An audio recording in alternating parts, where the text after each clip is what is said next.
बड़ी-बड़ी सेना जिसमें कितने बड़े-बड़े महारथी लोग थे, उन सबको उस अकेली स्त्री ने मौत के घाट उतार दिया, पर अभी भी बुद्धि काम नहीं कर रही। और बड़े मजे की बात, हम सब सुनते भी हैं कि रस्सी जल जाती है पर उसका बल।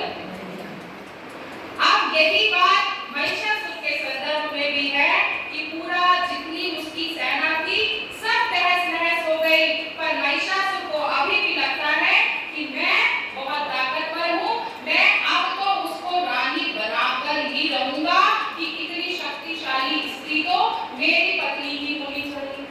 अब महिषासुर भी युद्ध के मैदान में गया, पर जब उसने हमारी माँ को देखा तो उसने फिर से अपनी बात कहने प्रारंभ करी कि हे सुंदरी, तुम तो बहुत सुंदर हो, तुम्हारे अंग तो बहुत सुकोमल हैं, इन सुकोमल अंगों में तलवार अस्त्र शस्त्र शोभा नहीं पाते, इन्हें छोड़ दो, मेरा ये सब राजपाट वैभव लो और मेरी रानी बन जाओ।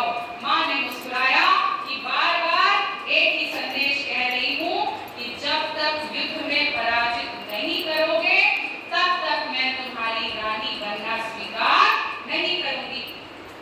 अब महिषासुर को लगा कि अब युद्ध के अलावा कोई उपाय नहीं है। बहुत ही सुंदर माँ और महिषासुर का युद्ध हुआ।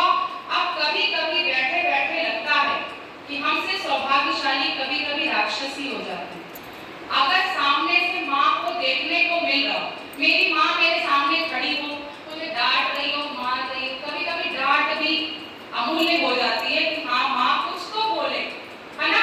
तो जब माँ सामने खड़ी हो, फिर मार पिटाई भी हो रही हो तो कोई बात नहीं, मन के एक कोने में संतुष्टि तो है कि मेरी माँ मेरे सामने खड़ी है।